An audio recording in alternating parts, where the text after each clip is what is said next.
Voilà, bonsoir tout le monde, bienvenue sur Examcast.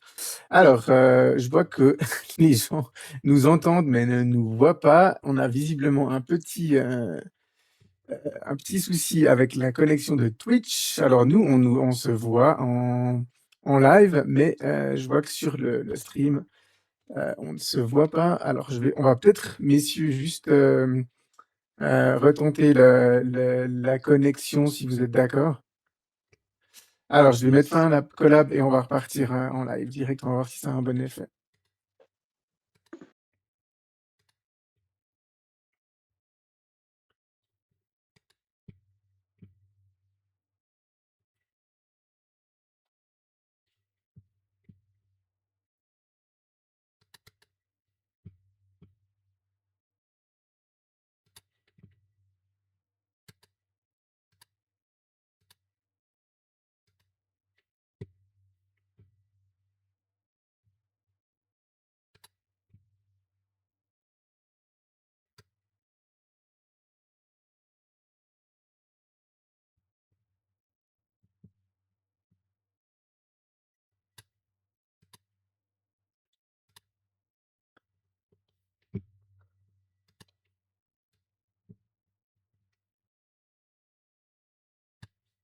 Voilà, on s'excuse déjà, c'est un peu des fois les aléas techniques. Alors Norma, on va espérer que vous nous voyez ce coup-ci.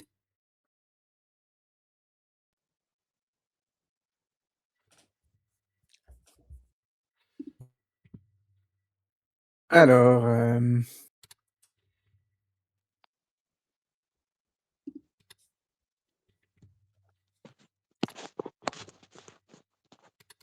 donc nous voyons, il n'y a pas de problème. On va juste...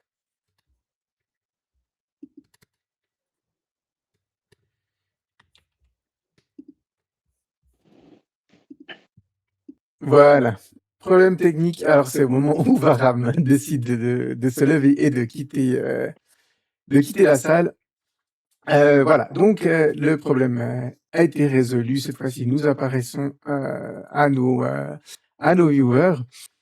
Alors, ce soir, petit épisode en trio avec à ma droite sur l'écran Osvaldo. Salut Osvaldo.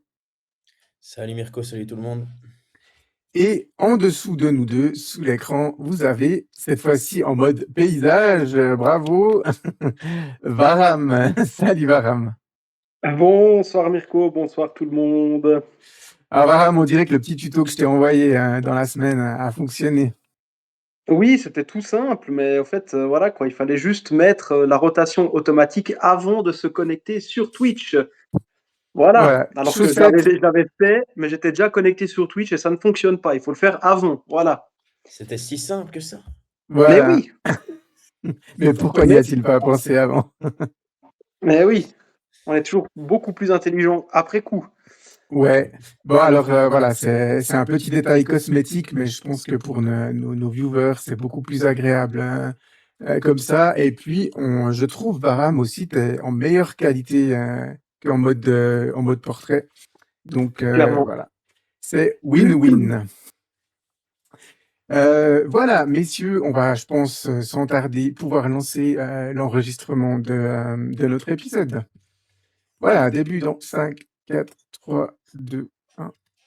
Bonjour à tous, bienvenue sur Examcast, le podcast qui parle de Neuchâtel-Xamax, fait par des fans pour des fans.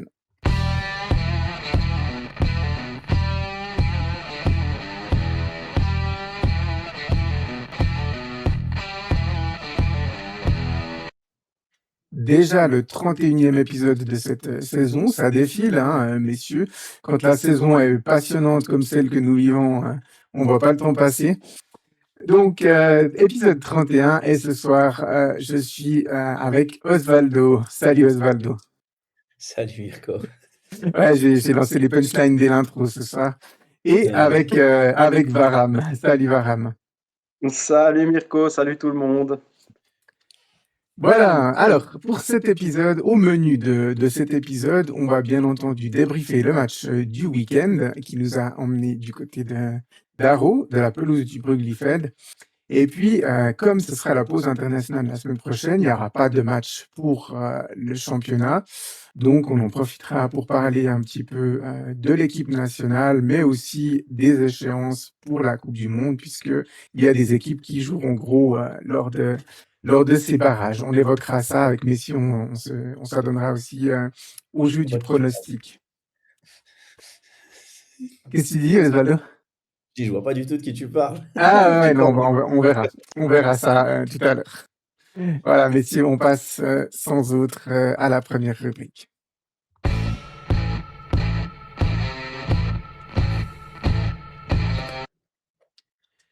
Voilà, déplacement du côté du Brugli-Feld pour la 27e journée. C'était déjà, messieurs, la fin du troisième tour. Je ne sais pas vous, mais moi, ce troisième tour, je l'ai pas vu passer. Comme je disais en intro, il y a eu tellement de matchs passionnants et intéressants semaine après semaine que du coup, on les a vraiment pas vus, on les a vraiment pas vus passer.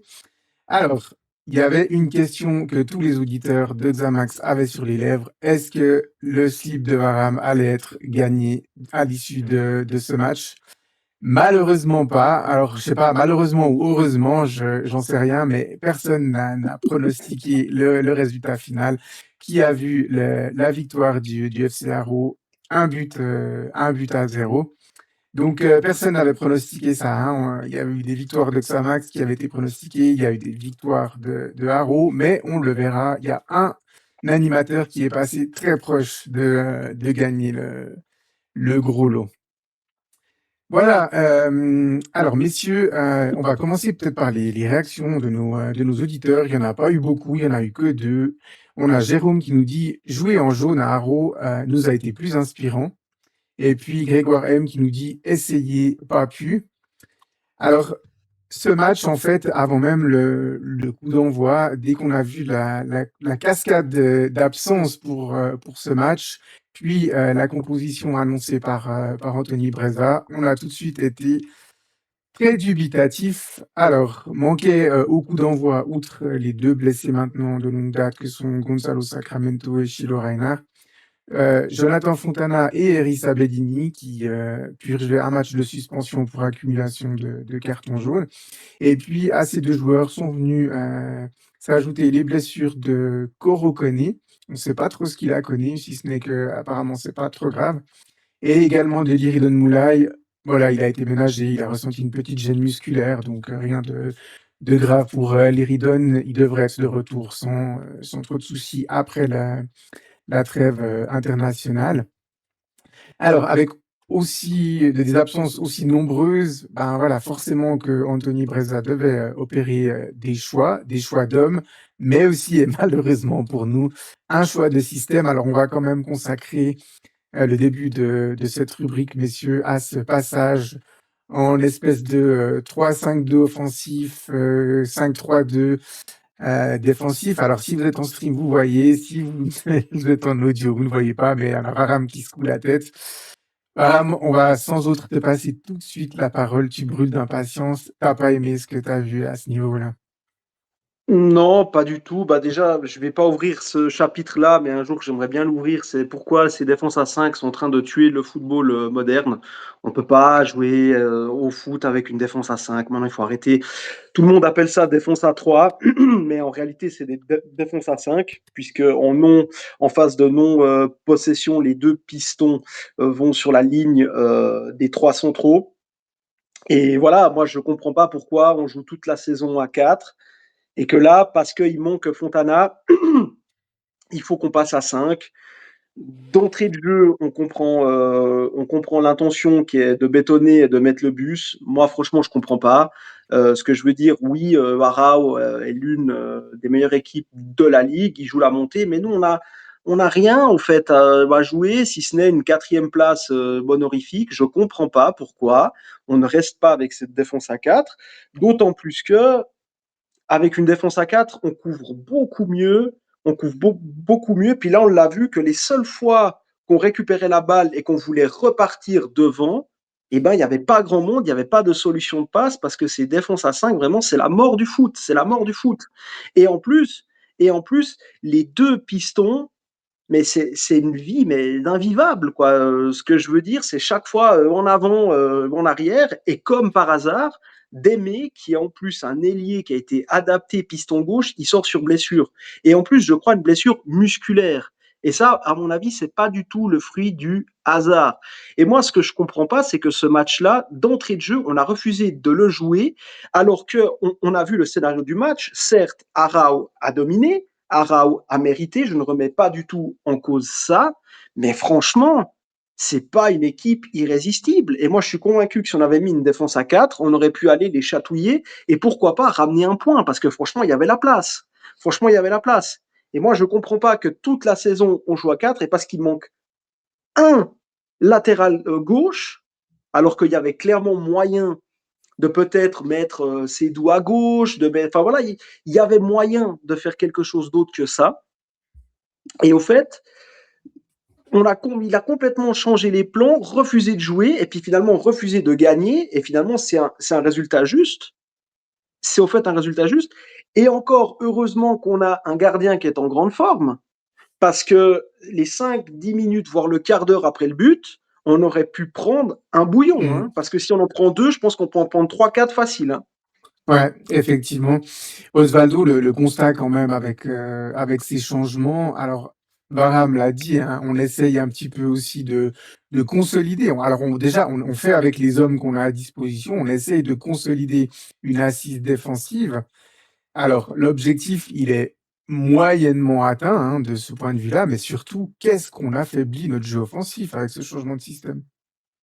Oui, bah, c'est-à-dire que alors moi, je suis moins catégorique que Varane sur la théorie de la mort du foot. Par contre, il y a quelque chose sur lequel, je continue de marteler avec ce système de jeu-là, c'est que c'est l'un des systèmes les plus difficiles à appréhender et que c'est pas possible de le pratiquer. Enfin, c'est l'un des systèmes tactiques les plus difficiles à appréhender, lorsque tu dois adapter des joueurs qui ne jouent pas à leur poste. Parce que le poste de enfin, typiquement, les 2 pistons qui sont plus ou moins, ce qui caractérise le plus ce 3-5-2, souvent, il y a des équipes qui s'y mettent en se disant: «Bon, ben, on va adapter un ailier, offensif dans un 4-3-3, on va le mettre piston». Ou bien, Mmh. on va mais non, en fait, les gars, c'est enfin, je veux dire, c'est là, déjà là, si tu dois faire ça, tu as ton système qui est déjà mort. Donc c'est pas un système qui s'apprend en 2 jours, et 2, tu dois avoir des joueurs qui sont adaptés et pile poil adaptés à ça. À la limite, je veux dire, si tu laisses une défense à 4 et que tu mets 2 joueurs sur les côtés de la défense qui sont pas des latéraux, mais qui sont, par exemple, je dis n'importe quoi, des ailiers, heu, ça va déjà mieux que d'adapter par exemple, des ailiers en piston dans un 3-5-2. Donc de ce point de vue-là, c'est clair que de dire que tu vas présenter ce système-là sur la pelouse d'une des 2 meilleures équipes du championnat, même si Yaro de base a la réputation d'avoir une équipe, enfin qui craque en fin de saison, mais ça reste une des 2 meilleures équipes du championnat. Dans une période où tu es en plus rempli d'absents, honnêtement, tu as beaucoup plus à perdre qu'à gagner, au départ déjà. On voit en fait la différence, hein, entre, un FC Haro qui pratique, alors même si eux, c'est pas un 3-5-2, un 5-3-2, c'est plus un 3-4-1-2, hein, dans leur organisation où, les 4 milieux, il y a les 2 pistons qui font partie de ce quatuor, avec Zoukit et Frocaille, là, c'était les 2 joueurs, au milieu, puis il y avait Obexer et Dickenman, les 2, pistons, habituels. Haro est une équipe construite pour ce système. Ils jouent comme ça toute la saison. Et puis, voilà, on a Aqua, qui est la tour de contrôle au milieu de cette défense, Thaler et Müller, sur les côtés gauche et droite. L'équipe est construite comme ça, l'équipe base son jeu, comme ça. Et puis, il y a un système offensif qui tourne aussi comme ça. On avait l'impression que quand Tarou récupérait le ballon, qu'il se projetait vers l'avant, et ben, ils arrivent à être dangereux, ce qui était pas du tout le cas de Xamax. Alors moi, effectivement, je suis pas du tout fan de, mettre des ailiers, comme ça, comme piston.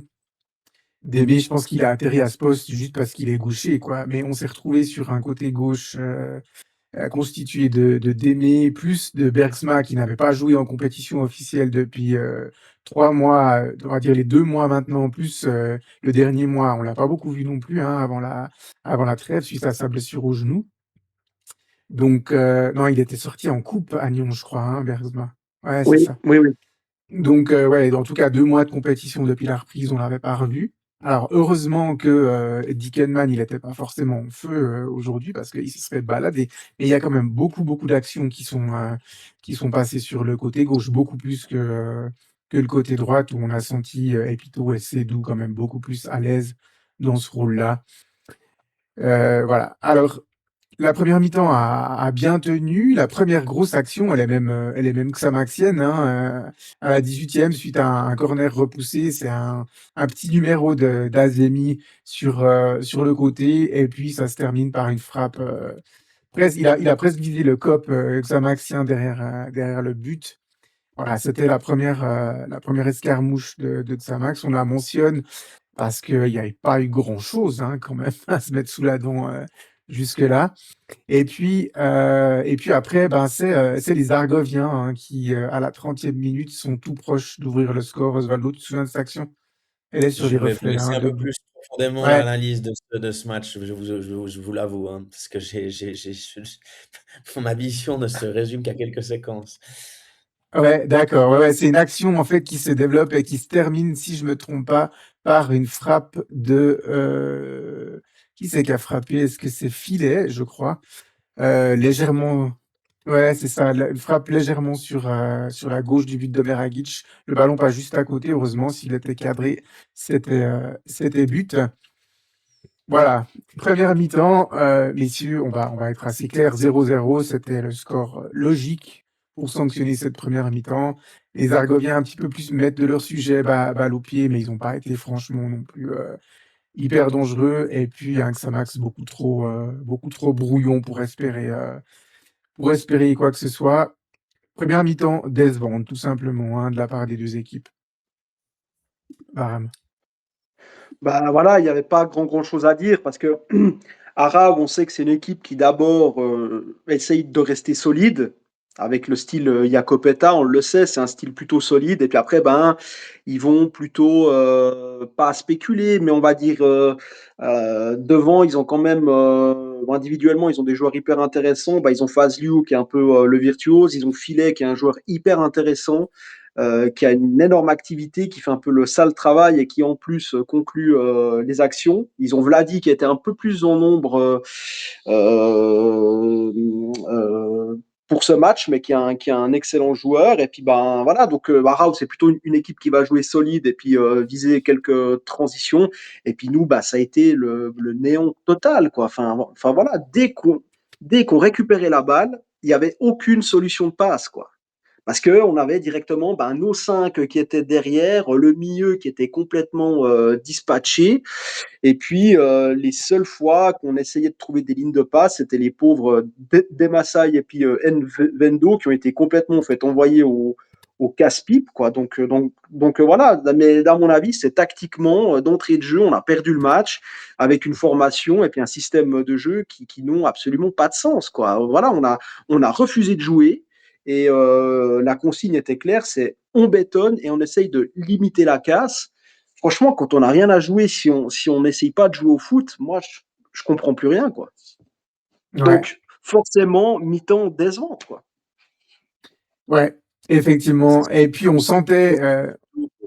Pour aller dans le sens de ce que dit Varam, c'est effectivement que si tu te retrouves un petit peu dans une période où soit tu es englué encore dans une lutte pour le maintien, tu as la pression qui monte, tu sais pas comment la tenir, ou bien tu sais que tu es proche de ton adversaire, que tu as moyen d'aller faire quelque chose, mais en bétonnant, mais tu peux encore espérer par la suite le dépasser.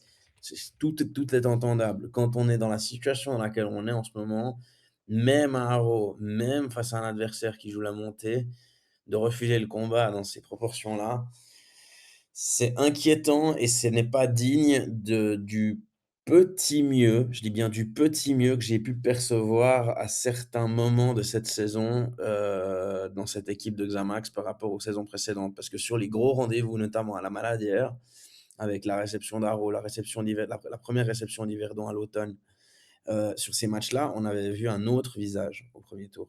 Mmh. Là, on n'a plus rien à jouer, on n'a pas la pression qu'Aro a sur les épaules. On aurait pu jouer là-dessus. Ouais. On sentait, hein, finalement que si Haro ouvrait le score, le match, allait être très compliqué pour pas dire, plié. Et puis ce but, ben, il arrive quand même, relativement, vite dans cette 2e mi-temps. À la 54e minute où c'est, Obexer, hein, qui fait une belle percée sur le côté. Et puis c'est une frappe de Fazlou. Alors messieurs, je dois vous avouer que sur le direct, j'étais un petit peu fâché contre Omer Agic, mais après en revoyant les images, c'est compliqué, hein, quand même comme frappe. La frappe de Fazlou est sèche, elle est au ras du sol, difficile de la bloquer, directement, il la renvoie et c'est aussi difficile sur ces actions-là à Varane de la renvoyer ailleurs que juste devant soi. Puis finalement, c'est tu le disais avant, bah, c'est Filet en qui sent bien le coup, en renard des surfaces. Alors Osvaldo, tu as quelque chose à dire par rapport à Filet qui marque? Non, je l'ai déjà faite, mais je l'ai déjà faite lors d'une qualification de d'Aro contre Young Boys en coupe de Suisse. Mais non, mais pour corroborer par contre et pour aller dans le prolongement de ce que tu dis, Mirko, c'est vrai que, ben, souvent avec ces gardiens, on a un peu tendance à dire: «Ah ouais, mais il la capte pas, il a fait une savonnette, il a pas la main ferme, machin».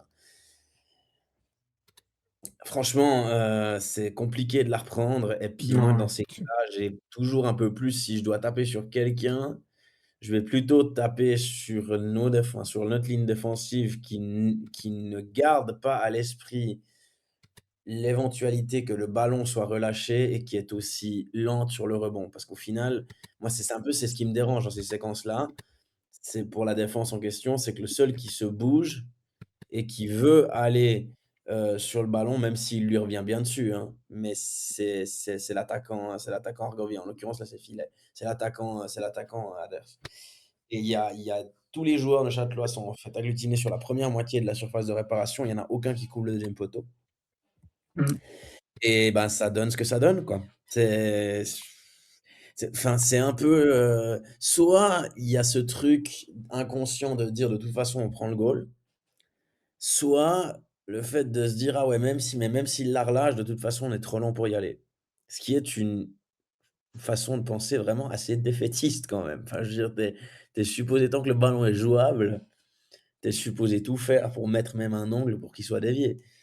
Là, honnêtement, pour moi, c'est la couverture et puis c'est le placement, encore une fois, qui est complètement faux, quoi. Après, ouais. ben, Omer, il repousse comme il peut, hein. Ouais, c'est ça. Si vous faites un arrêt sur image, on vous conseille, chers auditeurs, d'aller revoir ce but et puis vous faites un arrêt sur image, on va dire une seconde, avant que Fazlou reprenne la balle. Le placement, il est juste horrible. Tous les Mmh. joueurs sont dans une zone morte. Soit ils sont agglutinés dans les 16, mais il y en a pas un qui fait écran, qui est à moins de, on va dire, d'1 mètre de Fazlou, même dans l'axe par rapport à lui pour faire écran. Donc ça veut dire que le joueur qui réceptionne sur son pied gauche, en plus, un gaucher, eh bien, il a tout le champ qui est ouvert. Et puis, tu l'as dit, Osvaldo, au 2e poteau, il y a personne. Filet et il y avait Mmh. Dickenman aussi qui était monté un peu aux avant-postes. Ça, c'est pas possible. C'est pas possible parce qu'une frappe de gaucher comme ça, c'est sûr qu'elle va prendre un effet un peu sortant, c'est-à-dire côté gauche. Donc Omer Agic va plonger de son côté sur son côté gauche à lui et après c'est la physique, quoi. Quand on plonge à gauche et que le ballon nous vient dessus comme ça, on a toutes les chances de la renvoyer sur le côté gauche, là où les 2 joueurs argoviens sont seuls. Donc vraiment, je suis d'accord avec toi, c'est la défense qui est à blâmer et pas notre, gardien Varane. Ouais, bah, je voulais ajouter quelque chose. Donc effectivement, pour moi, le gardien n'est pas du tout fautif. Simplement, c'est que quand vous faites un match de souffrance, on va dire, de Fort Alamo, de toute façon, il y a un moment donné où tu vas faire une erreur. Parce que de systématiquement souffrir, souffrir, souffrir, c'est fatigant mentalement. Et que j'ai un entraîneur très cher à mon cœur, lui qui est le grand spécialiste de mettre le bus, et puis qu'après tu prends le but, puis après c'est toujours la faute du défenseur parce qu'il n'a pas dégagé, mais il a mal marqué. Mais simplement, c'est que quand tout le match, tu es sous stress de défendre, de mettre le but, tu vas de toute façon faire une erreur, soit individuelle, soit de placement, donc plus une erreur collective. Mais si tu passes ton temps à souffrir, tu vas de toute façon faire une erreur et tu t'exposes à un moment ou à un autre à ce genre de situation-là. Et là, c'est clairement, c'est la défense qui est mal placée. Parce que pourquoi? Parce que ça use mentalement. Et que quand tu tends la joue, c'est comme à la boxe, à force de baisser la garde et puis de jouer un peu mon esquive, et ben tu vas de toute façon prendre un uppercut à un moment ou à un autre. Et voilà ce qui arrive quand on refuse de jouer et qu'on refuse de vouloir même essayer de gagner le match. Voilà, il arrive ça. C'est ça. Pour ceux qui n'ont pas encore compris, Varane faisait allusion à l'allégribus, hein. Après le pédibus, on a l'allégribus. Voilà, donc effectivement, ce but, ben voilà, il vient sanctionner une très très mauvaise phase de jeu défensif de la part de l'équipe.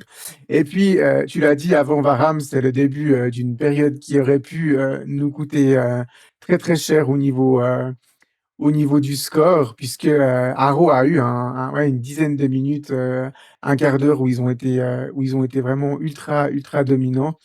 Et puis, du côté, bah, ça se passe déjà à la 64e minute, hein, là où Fazliu reçoit pratiquement le même ballon que sur le but, mais cette fois, il est dans les 5 mètres. Et puis, bah voilà, on a un peu fustigé le placement de l'équipe, mais ici, on a un joueur qui est très très bien placé pour le coup. Je crois que c'est Caraco, hein, Osvaldo, qui contre cette balle. Oh, c'est Varane, c'est Caraco, hein, il me semble, qui vient contrer cette Je balle, crois que c'est cette Caraco, frappe. ouais. Cette frappe de Fazliu qui est, contrairement à la première, un tout petit peu écrasée quand même, mais il est quand même là au bon endroit, Caraco, pour intervenir. Pas sûr que s'il n'y avait pas Caraco, ça finisse pas au fond enfin sûr que ça finissait pratiquement au fond cette frappe, hein. Donc là, Caraco vraiment ben, un beau geste défensif. Mais c'était vraiment une très très très grosse occasion pour les Dragoviens. Et puis c'est dans l'enchaînement hein, en fait de cette action, il y a un Dragovien qui reprend le ballon. À la bord des 16 mètres, et puis il se fait faucher, je crois, par Azemi. Ouais, c'est Azemi qui est au contact. Ah voilà, il y a rien de méchant, c'est un contact un peu fortuit, mais voilà, on a un joueur qui y arrive lancé, le joueur agovien, on a un Xanaxien qui est un petit peu en réaction. On crie pas du tout au scandale, il y a penalty matin, midi et soir sur cette action, Varane. Oui, oui, bah, il y a faute. Non, non, c'est clair, hein. Je crois que les images parlent d'elles-mêmes. Après, bah voilà, quand vous êtes sur ce plan de jeu-là où le but c'est de pas prendre de but et puis de mettre le bus, dès le moment où vous prenez le but, eh ben il y a plus de plan de jeu, il y a plus de plan B et après, comment dire, le bateau est au fait de trouer puis il faut juste écoper quoi. Donc après, ben c'est la catastrophe. Donc voilà, donc après ben voilà, c'est un véritable chaos. Il y avait des attaques argoviennes à gauche, à droite, au milieu. Enfin voilà, c'était l'horreur. Et puis ben Azemi, qui est plutôt un joueur de type offensif, ben voilà, il se retrouve dans les 16 mètres à défendre. Et voilà, un joueur qui est pas d'habitué au fait à défendre. Et puis c'est la panique. Et puis voilà, puis faute, penalty. Mais heureusement, on a un gardien qui est décrié, mais qui fait une super partie de 12e saison. Parce que là, franchement, si Fazliou marque, il met le deuxième, je pense qu'on serait en train de parler d'un match qui aurait pris une tournure plus de correction qu'autre chose. Hein, parce que là, si on en prend deux, on peut en prendre trois, quatre, cinq, tranquille. Hein. Ouais, il y a encore pratiquement une demi-heure de jeu derrière si on compte le temps additionnel. Donc, effectivement, c'est le MVP argovien, hein, Valon Fazliu, qui frappe ce penalty.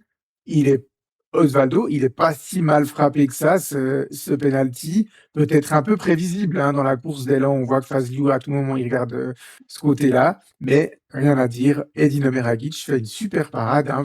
C'est souvent très difficile pour les gardiens d'aller chercher ces penalties frappés assez sèchement au sol. C'est encore plus difficile pour un gardien de la taille Dragic, mais là, il fait le plongeon et il a la main ferme parce que beaucoup de gardiens dans cette situation touchent le ballon, mais il est tellement bien frappé que ça rentre et il a la main ferme, la main solide, super barré, hein, Osvaldo. T'as tout résumé. Il part du bon côté, déjà. Et puis il a la main ferme pour claquer cette balle qui était quand même vraiment, vraiment, vraiment bien placée au ras du poteau. Et voilà quoi, encore un arrêt moi je le dis, ce gardien, avec la phase défensive que l'on connaît depuis 2 ou 3 saisons et avec les placements qui peuvent y avoir, les erreurs de placement qui peuvent y avoir, les erreurs comme celles qui coûtent le penalty qui peuvent y avoir, moi en ce moment à Xamax, je réfléchis vraiment à 3, à 4, à 5, voire à 10 fois avant de taper sur les gardiens. Parce que je sais très bien que, je veux dire, un ancien gardien de l'équipe de Suisse l'avait dit aussi, lorsqu'il était professionnel. Il disait: «On est à ce poste-là, on est aussi un tout petit peu dépendant de ses coéquipiers». Alors bien évidemment qu'un bon gardien, s'il a un seul arrêt à faire, il doit pouvoir le faire durant le match et il doit aussi être capable de sauver l'équipe. Mais il peut pas non plus, avoir 50-500 bras partout. Et franchement, depuis qu'il est arrivé, Omer Agic, il a du travail plein les bras. Et je pense que comparé à ses 2 3 premiers mois, il faut vraiment, si on le critique, il faut vraiment essayer de prendre un tout petit peu de distance par rapport à ces critiques-là, parce qu'il a vraiment pas la tâche facile. Et Ouais, on le voit avec le but qu'il encaisse hier soir, on le voit avec les arrêts supplémentaires qu'il doit faire pour éviter que le score s'aggrave. C'est pas facile, honnêtement. ouais, on le rappelle, hein, Omer Agic, sur cette phase compliquée où Xamax n'a marqué que 3 buts sur les 5 derniers matchs, lors du même match, Omer Agic, lui, il en prend que 3 hein, aussi dans cette période. Alors, malheureusement, il y a 2 défaites, mais ouais, gros match et grosse période de notre portier qui fêtait ses 24 ans vendredi. Joyeux anniversaire à lui, un petit peu en retard, mais ouais, grosse performance d'Omer Agic. Voilà, à ce moment-là, on ne le sait pas encore, on a assisté aux dernières émotions, on va dire, fortes de ce match. Et la Émotion. fin, ouais, la fin sera plus que du remplissage. Les changements xamaxiens n'apporteront strictement rien, malgré un dernier changement tactique avec de nouveaux passages à la défense à 4, avec pardon, l'entrée de Michael Fakinetti. Les remplaçants argoviens n'arriveront pas non plus à tuer le match de leur côté. Victoire 1-0 logique et puis quand même voilà une petite déception pour Samax, mais pas forcément par rapport au score, mais par rapport au spectacle présenté.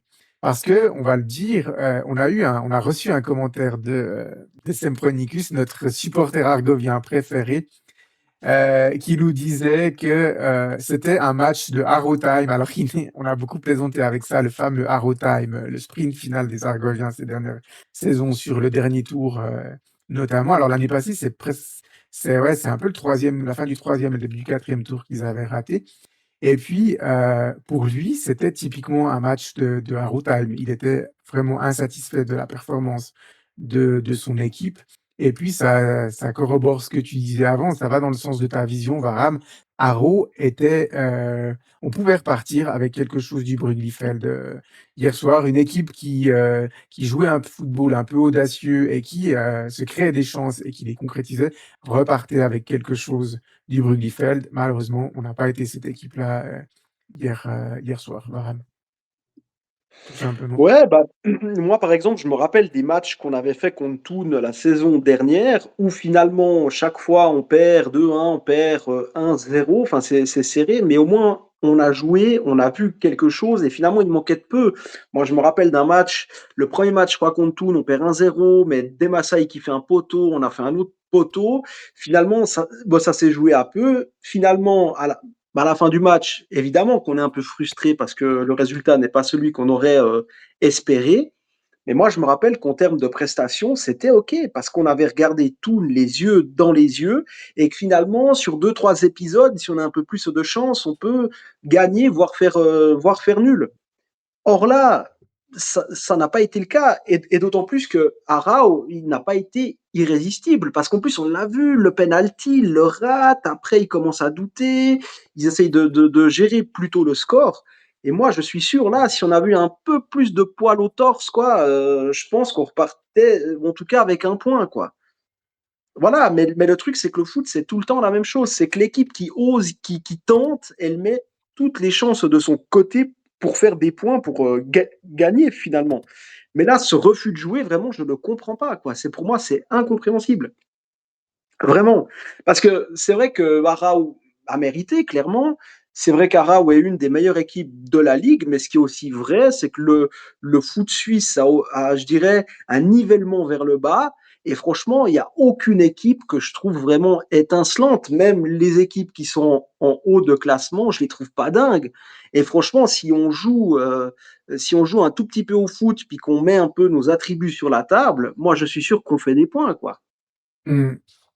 Ouais, effectivement. Alors, voilà. Alors, on espère pour Sempronikus et le FC Haro que c'est pas le début du Haro Time pour eux et que cette année sera peut-être la bonne.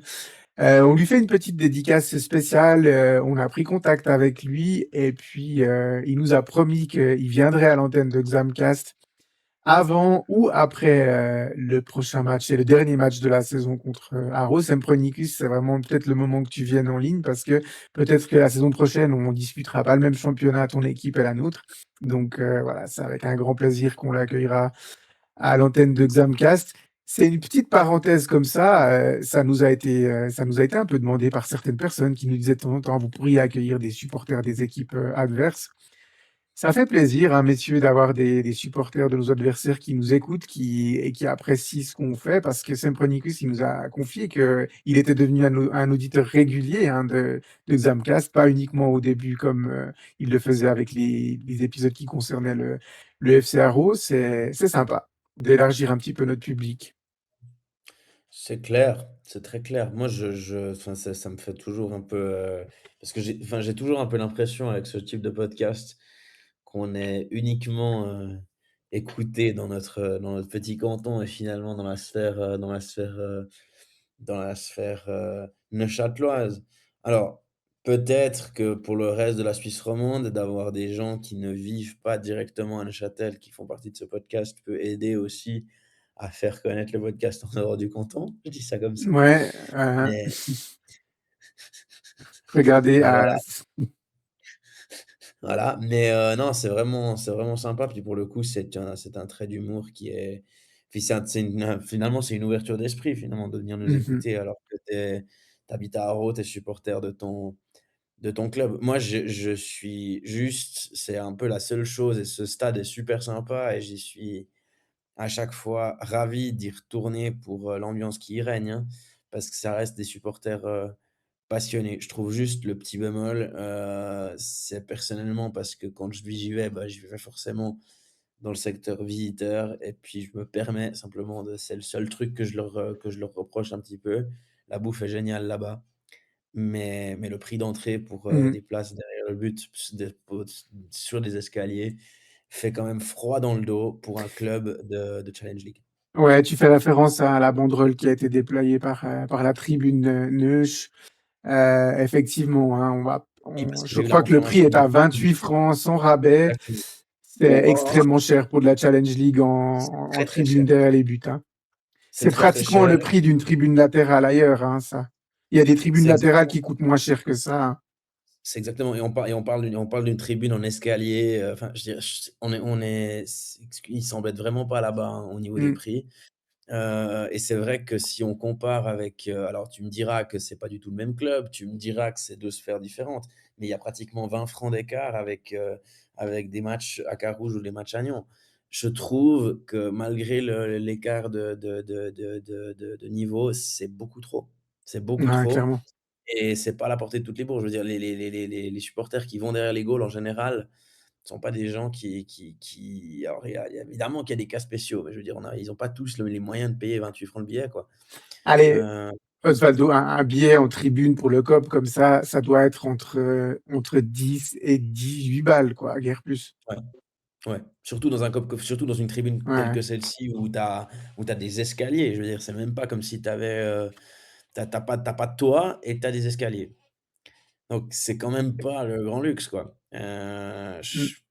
personnellement, ça pose question. Je ne sais pas combien les supporters argoviens, les ultras argoviens payent, eux, pour leur place à domicile en latéral. J'en sais rien, hein. Peut-être que c'est que qu'on est que Mais les 2 tribunes sont de la même enseigne, mais ça on, m'étonnerait. on note cette remarque de la tribune Neuch et puis on en discutera, je pense, avec Sempronicus quand il viendra à l'antenne. Je pense que ça serait intéressant d'avoir aussi son avis en tant que suiveur. Je ne sais pas s'il fait partie des ultras ou pas, mais il suit le club depuis de nombreuses années et puis il pourra un peu nous aussi répondre à cette espèce de mini polémique, on va dire ça comme ça, mais c'est la première fois que je vois la tribune Neuch clairement se positionner face à des prix trop élevés, donc ça doit être vraiment beaucoup trop élevé. Bah, Donc c'est une lutte que devrait mener voilà. beaucoup de COP. Je pense que ça pour le coup, c'est une lutte qui doit Mmh. unir, je pense, toutes les tribunes, qu'elles aient un sentiment de rivalité ou pas. Je pense que le porte-monnaie, on se comprend tous là. Mais même les C'est Argoviens, potentiellement, hein, ils peuvent soutenir le reste des adversaires de la ligue pour dire non, c'est un peu trop cher. Si vous voulez que les cops se déplacent, si vous voulez qu'il y ait de l'ambiance et de la bonne ambiance, ben voilà, il faut pas que les mecs ils doivent payer 28 balles pour ça. Tu rajoutes la bière, rajoutes le FCA spécial, puis voilà, t'as un match qui te coûte 40 balles, tu rajoutes peut-être le déplacement et tout, c'est un déplacement à 40, 50 balles. Ouais, ça fait un peu beaucoup, hein, quand même. un t-shirt promotion en souvenir pour les adversaires. Ouais, Non, aussi. blague mise à part, c'est vrai que non, franchement, c'est tendu. Puis tu rajoutes à ça le fait que voilà quoi, c'est une ligue qui d'abord connaissait les matchs le lundi soir lorsqu'on était monté, puisque le match supplémentaire de Blue était diffusé le lundi soir à 20h15 et maintenant c'est le vendredi. Alors on me dit: «Ouais, mais c'est le début du week-end, ouais, machin», mais tu as des déplacements qui sont, franchement, heu, infaisables en gardant, la vie professionnelle pour certains. Je veux dire, il y a certaines destinations qui sont enfin, où tu viens pas la porte à côté. Alors Neuchâtel-Haro encore ça va, si tu y vas le vendredi soir, c'est pas non plus à l'autre bout du monde. Mais il y a vraiment beaucoup de choses, l'horaire des matchs, le prix de certains billets et pour le coup, Haro, c'est le club qui répond le plus à des prix exagérés. Encore une fois, 28 balles derrière enfin 28 francs pour un billet derrière les buts comme ça dans cette tribune extérieure-là, c'est beaucoup trop. Je pense qu'il y a des tribunes de Super League qui coûtent même pas ce prix-là, hein. Ouais, ouais, c'est Mmh, bien possible, ouais. très C'est bien clairement. possible. Voilà, et puis pour la touche finale de ce match, on vous le dit, hein, Sempronicus a promis un slip à toute l'équipe de Xamcast en cas de montée de montée du FC Haro à l'issue de cette saison. Eh bien, messieurs, on n'est pas loin de dire qu'on va soutenir le FC Haro pour renouveler un peu notre garde-robe d'ici la fin de la saison. Non, franchement, pour la blague, voilà, j'aimerais bien que le FC Haro monte pour voir s'il va tenir parole et on vous les montrera, pas sur nous, hein, pas portés sur nous, mais on vous les montrera fièrement à On l'issue. fera un tifo à distance comme ça. Voilà, donc rendez-vous, sauf erreur, au début du mois, fin avril, début mai, hein, ça sera là les échéances du prochain match contre AO. On en saura peut-être un petit peu plus si une des deux équipes arrive à se détacher en tête ou pas. Voilà, en attendant, on se réjouit beaucoup de l'accueillir à l'antenne et puis on le salue pour cet épisode. On sait qu'il va évidemment nous écouter. Voilà, messieurs, on peut passer à la rubrique suivante.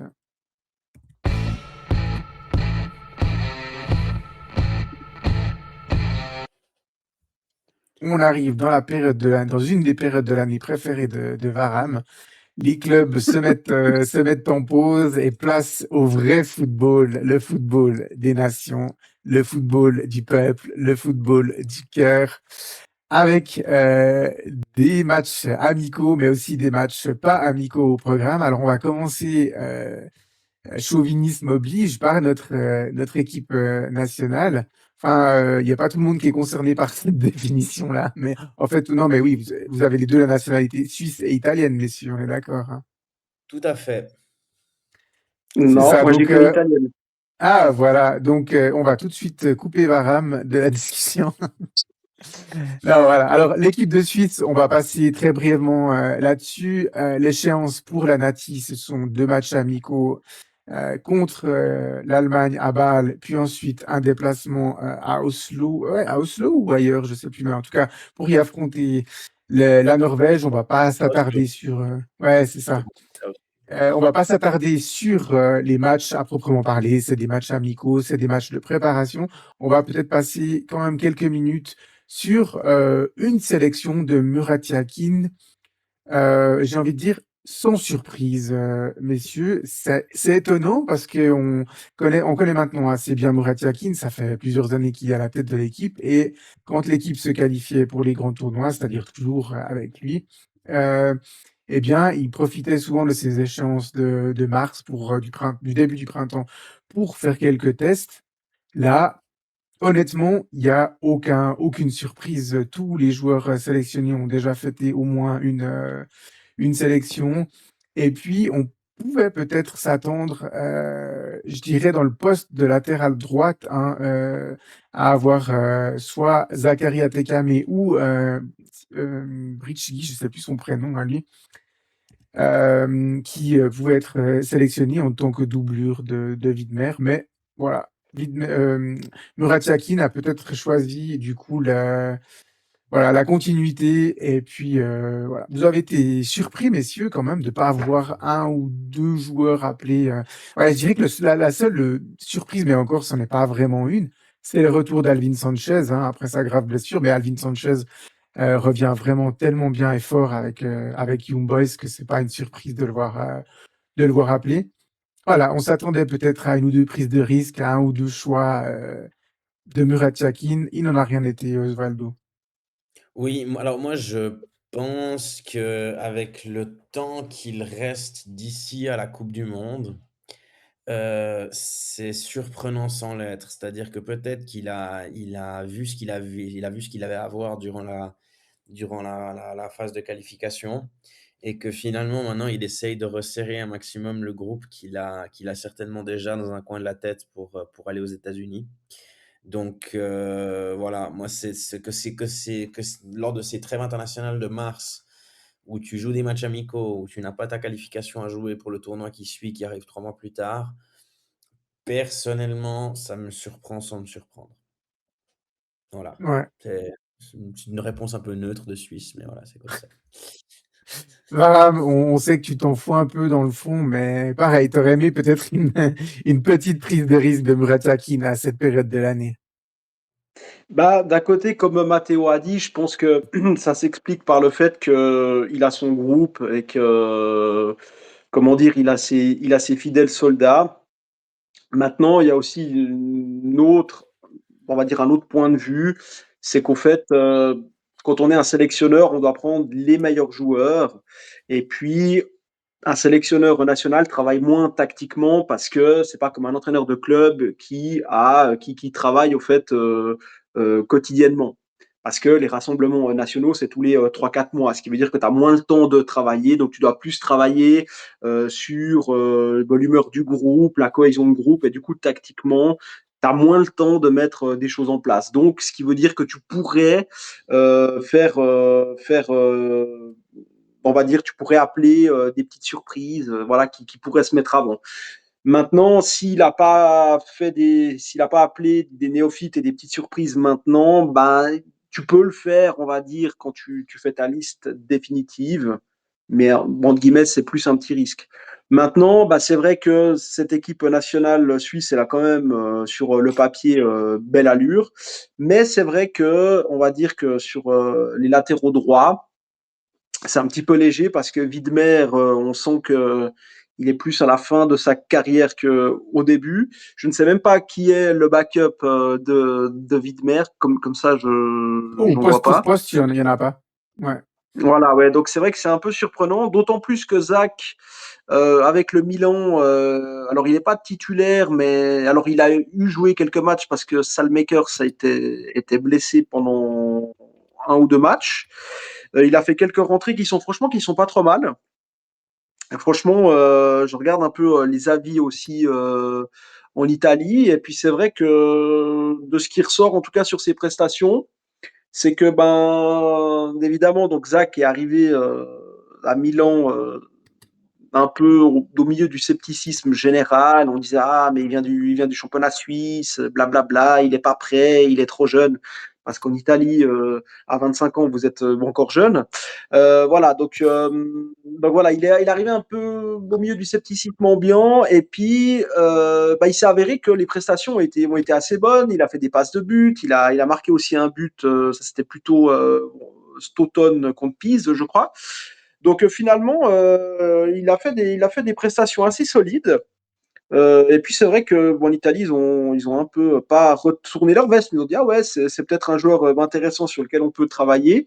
Et puis bah il y a l'autre latéral droit de Parme, Britsky, je crois. Ouais, c'est ça. Sacha Britchgui, hein, j'ai retrouvé son prénom Voilà, ouais. entre-temps. Et franchement, lui, bah, ça a été une belle surprise, parce que c'est vrai que à Parme, on l'attendait pas trop, et finalement, il répond présent, il fait des prestations assez solides. En plus, il est jeune. Donc, entre lui et Zach, je pense que la relève est là. Maintenant, bah, c'est vrai que c'est quand même un risque, parce que si Widmer se blesse, il va falloir un peu bricoler. Ouais, alors là, on est sur des matchs amicaux, donc c'est pas trop grave. On va aussi à la décharge de Murat Yakin mentionner que les M21 ont des matchs qui comptent, hein. Eux Mhm. pour les prochaines Euro, hein, je crois. Euh, ouais, il me semble que c'est ça. Ouais, c'est les qualifications pour l'Euro ou en tout cas pour un grand tournoi. Donc voilà, eux, ils auront des matchs qui comptent. Et puis, ben, voilà, Zakaria Tekame et Sacha Britsky ont tous deux été sélectionnés avec les M21. Donc voilà, c'est assez logique. Ouais, c'est ça, c'est pour l'Euro, le Ouais, prochain les Euro U21 font pas Espoir. l'Euro en général, hein. De toute façon, Ouais, ils c'est ont pas ça. de chance. Je crois pas qu'ils aient de Coupe du Monde en moins 21. Donc c'est Non, souvent mais des du qualifs coup, l'Euro. voilà, c'est des matchs qui comptent et ça peut peut-être aussi expliquer pourquoi l'un des deux n'a pas été appelé. Alors, on est à peu près sûr que si Sylvain Widmer a un petit pépin et d'ici là, l'un des deux sera appelé un peu en renfort, comme l'avait été Zakaria Tekame au dernier rassemblement. Il avait été rappelé entre les deux derniers matchs. Mais voilà, on aura une réponse dans un peu plus de 2 mois. Mais je pense qu'on peut raisonnablement penser qu'un de ces deux joueurs fera le voyage des États-Unis, du Canada et du Mexique. Parce que Murat Yakin, je pense qu'il a quand même tiré les leçons de la Coupe du Monde au Qatar, à laquelle il était parti avec un seul latéral droite, toujours le même, hein, Sylvain Widmer. Et puis, bon, bah voilà, il y avait eu un peu des grippes qui s'étaient mêlées par-ci par-là, mais on va dire que les ailiers gauches, enfin les ailiers portugais s'étaient régalés de cette situation dans ce triste huitième de finale pour nous. Donc voilà, je pense qu'il voilà, il ne fera pas cette erreur une nouvelle fois. Et puis qui partira avec deux latéraux droites. À gauche, pas de problème, hein, il y a Mourheim et puis Rodriguez qui peuvent jouer à ce poste. Voilà, les matchs sont des tests intéressants, hein. L'Allemagne, c'est un des favoris, je pense, de la prochaine compétition. Si on place 5 favoris, ils sont dedans. Et puis la Norvège qui a vraiment fait des qualifications exceptionnelles. Vous êtes bien placés pour le savoir, messieurs, Ouais. terminant très très très logiquement à la première place. Avec, on va dire, Bodo plus Odegaard plus Haaland. Et puis voilà, on a l'équipe de Norvège. Donc ça sera intéressant aussi de jouer cette équipe hein, en renaissance, hein, qui après pas mal d'années de galère, s'est enfin qualifiée pour un grand tournoi. Donc voilà, deux tests intéressants d'un point de vue du jeu. Et puis on espère que la Nati entendra plus que les hommes d'Anthony Breza le fait de se lâcher et puis de tester un peu des choses lors de ce match. Voilà. L'Allemagne, à part ça, le premier match, c'est de 2026, c'est intéressant parce qu'on peut se dire favori de la Coupe du Monde, mais c'est quand même une nation. Ouais, un des favoris, je pense qu'ils sont pas ultra favoris, mais ils sont. Ouais, mais c'est quand même une nation qui l'a démontré aussi. Elle a démontré ses limites lors de l'Euro chez elle, où bon, elle sort en quart de finale contre l'Espagne avec une situation d'arbitrage controversée. Mais c'est une Ouais, équipe, si on écoute la presse allemande, c'est quand même une équipe qui trouve vite ses limites au niveau mental par rapport à ses plus récents prédécesseurs. Donc ça, c'est aussi intéressant de voir comment, à Bâle, dans un stade qui sera certainement bien rempli puisque la frontière est juste derrière. Ce sera intéressant et ce sera un premier test intéressant pour la Suisse, dans l'optique de la coupe du monde. Parce que c'est de l'ordre du prenable et un peu pour faire le lien avec, notre match du week-end, c'est le genre de match où la Suisse doit oser. Oui. Oui, oui, effectivement. Alors, on l'a dit dans l'introduction de cette, rubrique, il y aura des matchs qui vont compter et puis, peut-être honneur, aux barrages internationaux, messieurs. C'est des équipes qu'on connaît moins, mais il y aura, voilà, des oppositions de style, assez sympathiques avec notamment, pour la voie 1, une opposition entre la Nouvelle-Calédonie et puis, la Jamaïque. Et puis, le vainqueur de cette demi-finale rencontrera la République démocratique du Congo. C'est 2 matchs qui auront lieu du côté de Guadalajara au Mexique.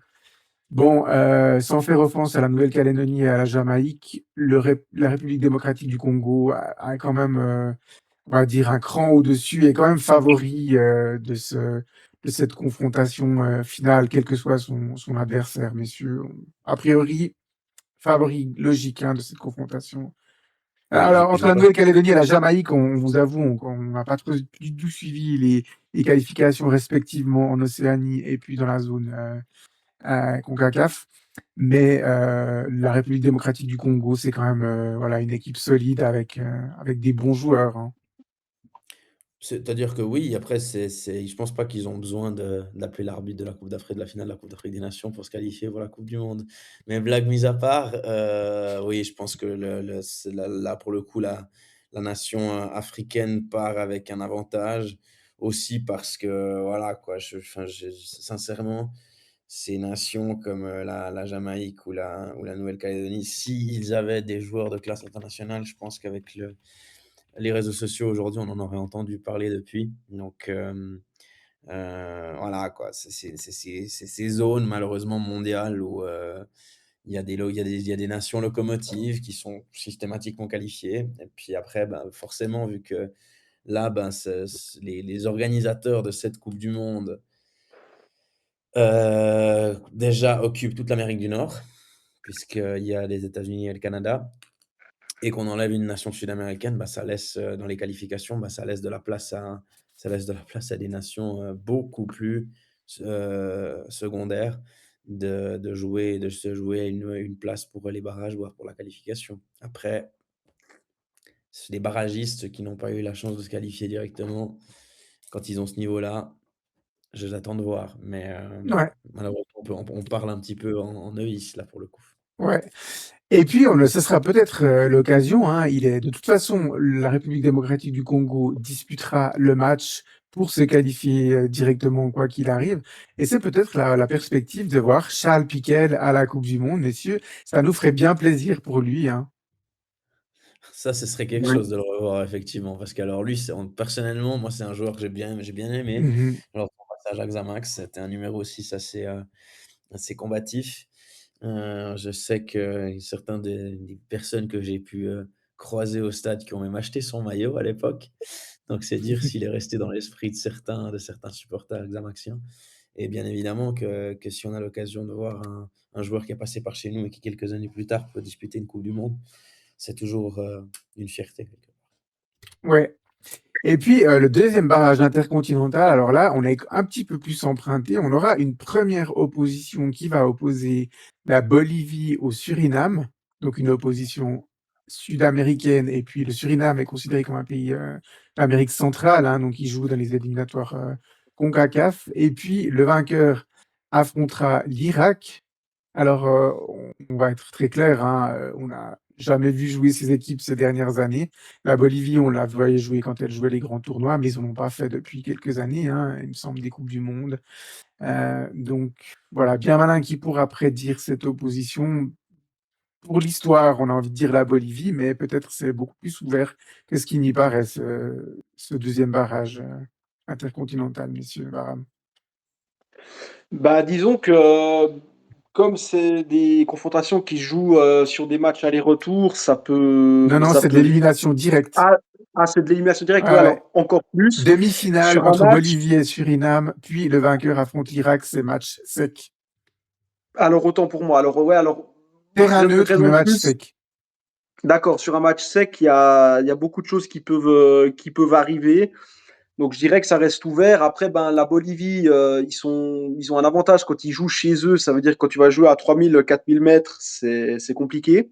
Ouais, c'est au Moi, je me Mexique, rappelle. du coup. Tous les matchs ont lieu à Voilà, Guadalajara, ouais, ouais. là. Mais comme voilà, la Bolivie, quand tu vas jouer à La Paz, puis que tu vas jouer à 3000, 4000 mètres, c'est compliqué. J'ai vu plusieurs joueurs argentins, notamment et brésiliens, dire que quand tu vas jouer là-bas, c'est pas du tout simple, hein, c'est compliqué parce que l'oxygène là-haut, c'est pas la même chose. Donc voilà, donc ils auront ça en moins. Bah maintenant, la Bolivie, bah, ça reste une équipe sud-américaine, même si c'est pas, on va dire, une nation dominante comme peut l'être l'Argentine ou le Brésil, voire l'Uruguay. Bah, voilà, ils savent jouer au foot. Le Suriname, ce qui est intéressant, c'est qu'ils ont, voilà, il y a souvent ces doubles nationaux hollandais et puis du Suriname, bah, il y en a des qui choisissent le Suriname. Il y a notamment, je crois, le latéral gauche de Venise, Aps, si je dis pas des bêtises, qui joue avec le Suriname. Et puis bah, l'Irak, ça serait une belle histoire. Moi, j'avoue que j'ai beaucoup d'affection pour ce pays qui a été détruit deux fois coup sur coup. Ça me ferait assez plaisir de les voir à la Coupe du Monde et ça serait une belle histoire parce que c'est un peuple qui a beaucoup souffert et j'avoue que ça me ferait assez plaisir pour l'histoire et pour qu'ils aient une petite parenthèse enchantée parce que ces dernières années, ça a été vraiment difficile pour eux. Ça me ferait assez plaisir de les voir à la Coupe du Monde. Et de faire la Coupe du Monde aux États-Unis, ça serait un joli pied de nez à l'histoire. J'allais le dire, c'est quand même assez comique. S'il revient à la Coupe du Monde et que c'est aux États-Unis avec le régime actuel, j'ai envie de vous dire, on n'a pas fini de rigoler, hein. Ouais. C'est- Donc, pour préciser ce que tu disais, Varam, Guadalajara, c'est 1500, presque 1600 mètres d'altitude. Donc, la Chaux-de-Fonds, c'est 1000 mètres. Donc, voilà, ça sera des matchs dans des conditions de montagne qui potentiellement vont favoriser la Bolivie, qui sont habitués, tu l'as dit, à jouer à des 3 à 4000 mètres d'altitude. Donc voilà, mais ça sera sur terrain neutre pour toutes ces équipes. Donc là, pareil, l'Irak aura l'avantage de ne jouer qu'un seul match, la finale contre le vainqueur de la demi-finale. Et puis, deux de ces six équipes empocheront leur billet pour la Coupe du Monde. Voilà, ça, c'était les barrages internationaux. Et puis, on arrive maintenant aux barrages de la zone Europe, hein, où là, il y a en fait quatre voies, hein, donc quatre équipes qui vont se qualifier. Là, on est aussi sur des matchs secs, demi-finale, puis finale. Alors, on entre tout de suite, pardon, dans le vif du sujet avec la première demi-finale de la voie 1. C'est la Squadra Azzurra qui reçoit l'Irlande du Nord, messieurs. Vous connaissez très bien l'équipe italienne. Je vais vous laisser donner un petit peu vos impressions déjà sur ce match. Je tiens à le préciser, messieurs, on parle que de la demi-finale. Si vous le voulez bien, on parlera de la finale la semaine prochaine, puisque quand on enregistrera notre prochain épisode, le premier match aura eu lieu, mais pas le deuxième. Donc, je vous demande de vous prononcer que sur ces matchs-là, c'est-à-dire à commencer par le Italie-Irlande du Nord.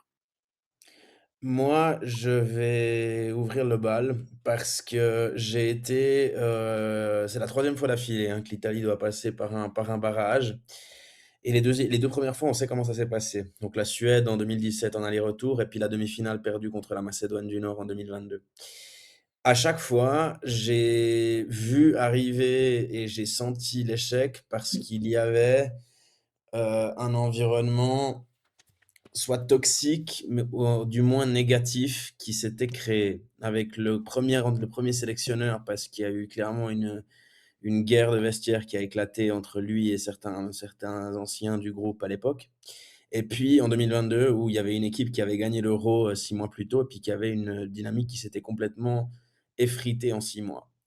Moi, de ce que je vois de la sélection italienne depuis que Gattuso a repris l'équipe en septembre, malgré la dernière note assez négative contre la Norvège à Milan lors du dernier match de qualification, c'est une équipe qui semble un tout petit peu plus sereine et un tout petit peu moins enfin, à 2 doigts de craquer, à 2 doigts d'imploser. De ce point de vue-là, et puis il y a des joueurs, notamment sur le plan offensif, qui me semblent un peu plus fiables que les trains de pommes qu'on se traînait, pendant des années, dont on n'a jamais réussi à se débarrasser, notamment un certain attaquant de la Lazio qui, dès qu'il, mettait le maillot de l'équipe d'Italie, devenait un nobodies. Donc de ce point de vue-là, je suis un tout petit peu plus positif que les 2 premières échéances. Maintenant, vous dire qu'on va passer l'Irlande que l'Italie va passer l'Irlande du Nord à tous les coups, je me permettrai pas de dire ça et ce qui va déterminer à la fin, c'est simplement la tête avec laquelle ces garçons entreront sur la pelouse de Bergame jeudi soir. Varane, est-ce que tu as quelque chose à compléter par rapport à ce qu'a dit ton collègue? Bah, je dirais que vu les antécédents et vu l'état actuel du football italien qui est un désastre absolu, je pense que ce match incite à la plus grande prudence, je pense. Je vois un environnement qui est pas du tout serein parce que bah voilà, il y a quand même deux antécédents assez incroyables. Et puis bah voilà, l'Italie pense que c'est encore une grande nation de foot. C'est pas parce que voilà, je veux dire, c'est le palmarès, c'est bien, mais il faut aussi regarder le présent et le futur. Et j'ai l'impression qu'on est face à des gens qui vivent dans un autre monde. Au fait, ils pensent qu'ils ont la science infuse, alors que l'Italie a 50 ans de retard sur les grandes nations du foot. L'Italie n'est plus une grande nation du foot. Il n'y a qu'à voir les joueurs qu'on sort. Actuellement, pour moi, le seul top player, c'est Sandro Tonali. Pour le reste, c'est des joueurs qui sont plus que médiocres. C'est des joueurs qui ont très peu de personnalité parce que dès qu'il faut se faire un peu mal, il n'y a plus personne. Je vois personne tirer cette équipe vers le haut. Le trop de tactique chez les jeunes font que on a des jeunes qui ont aucune personnalité, qui sont bloqués. Il y a aucune créativité. Je pense qu'on est l'une des seules nations où il y a personne qui arrive à éliminer un adversaire en un contre un, mais ça, c'est justement le fait d'avoir un jeu beaucoup trop tactique qui laisse peu de place à l'inventive. Puisqu'historiquement, c'est vrai que l'Italie, c'est un pays avec une bonne défense, avec une défense de fer, mais on oublie qu'on a eu des grands numéro 10, hein, on a eu Riva, on a eu Baggio, on a eu Del Piero, on a eu Totti, enfin, on en a eu beaucoup. Et en fait, on n'a plus ça. On n'a plus ça. On avait des très grands attaquants. Je veux dire, on avait du Altobelli.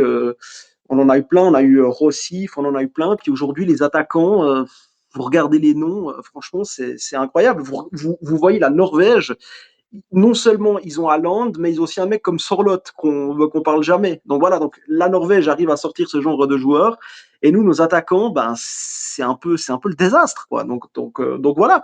Donc inciter à la prudence.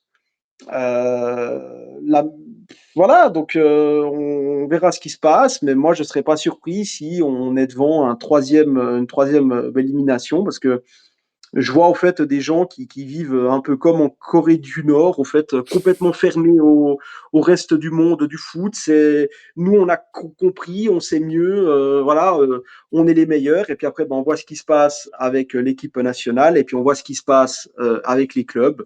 Mais voilà, il y a toujours un alibi, une excuse. C'est la faute de ci, c'est la faute de ça. Mais par contre, se remettre en question et puis peut-être se dire que son logiciel n'est plus du tout à jour. Bah voilà, mais bon, voilà. Donc il faudra peut-être encore une troisième élimination pour qu'il y ait un bain d'humilité qui serait plus que bienvenu. Voilà, alors, c'est pas la Corée du Nord, hein, qui se dressera sur la route de l'Italie, c'est pas la Macédoine du Nord non plus, c'est l'Irlande du Nord. Décidément, vous aimez bien les pays du Nord, du côté de l'Italie. Messieurs, allez, balancez-vous à la flotte un pronostic Italie-Irlande du Nord. Je laisse l'honneur à Varane vu il y a un bain de positivité. Oh, moi, j'en sais rien du tout, hein, mais Ils aiment pas sourire. je sais pas, mais moi, personnellement, un énième camouflet, ça m'étonnerait pas, hein. Moi, je Donc, serais pas surpris, hein. ouais, moi, je pense que Ou l'Italie alors va passer. une victoire, mais alors vraiment, sur le fil, quoi, Ouais. mais italienne. Mais moi, je pense que ça va être dur, hein. Moi, je pense que l'Italie va passer, mais pour la suite, on verra. Moi, je pense qu'effectivement, la demi-finale, il la passe. Maintenant, il y a autre chose que j'ai oublié de dire juste avant, et je finirai là-dessus. C'est par élimination, le tirage au sort le plus favorable que l'Italie a eu sur ses barrages pour la troisième participation, puisque la Suède avait quand même battu la France dans les qualifications, puis elle a fait quart de finale de la Coupe du Monde en Russie. Même si il passait la Macédoine il y a 4 ans, il y avait le Portugal à jouer à Lisbonne. Et là, en battant l'Irlande du Nord, il y a le vainqueur de Pays de Galles, Bosnie. Sans dire que c'est des nations contre lesquelles tu passes les doigts dans le nez, mais par élimination, c'est le meilleur tirage que tu as eu sur les 3 barrages. Donc, j'ose espérer que les joueurs qui sont pas des joueurs de classe internationale, mais qui sont vite encensés en club et qui sont vite détruits en sélection, où je trouve qu'il y a finalement, il y a peu d'équilibre, hein, dans ces jugements-là, notamment au niveau de l'Italie. Ça reste des joueurs qui sont totalement capables d'amener cette équipe-là face à ses adversaires, d'amener ces équipes à la Coupe du monde face à ces adversaires-là. Donc j'ai envie d'espérer que cette fois-ci, il y a l'orgueil qui joue un petit peu et puis qu'on arrive à chasser ces mauvaises ondes qui, assez vite, montent dans ce Mmh. pays et assez vite pour rien et avec des polémiques qui sont assez vite grossies. Voilà, on vous promet, chers auditeurs, on va passer un tout petit peu plus vite les autres, oppositions. Forcément, nos animateurs italiens avaient envie de s'étaler un petit peu sur ce duel-là.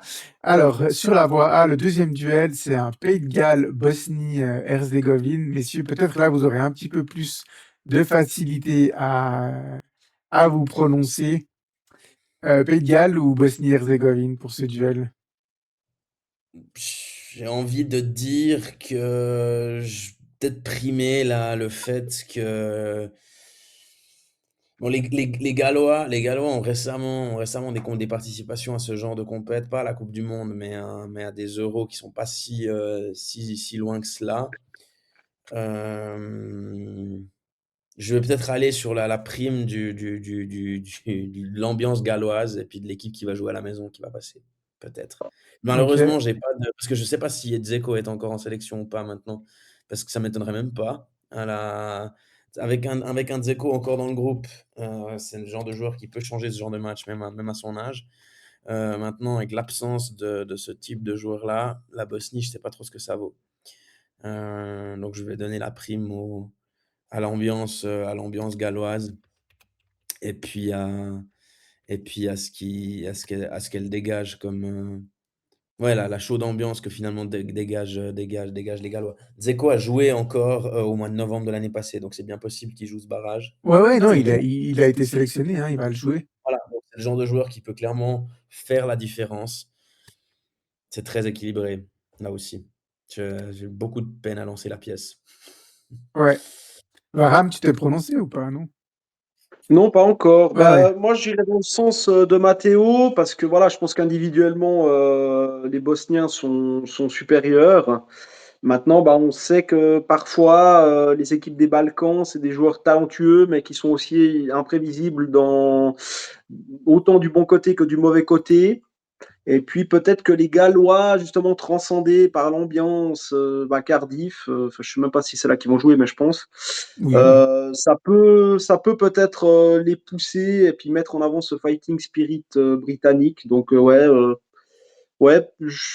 petit avantage au Pays de Galles, je pense. Même si la Bosnie est clairement supérieure individuellement parlant. Ouais.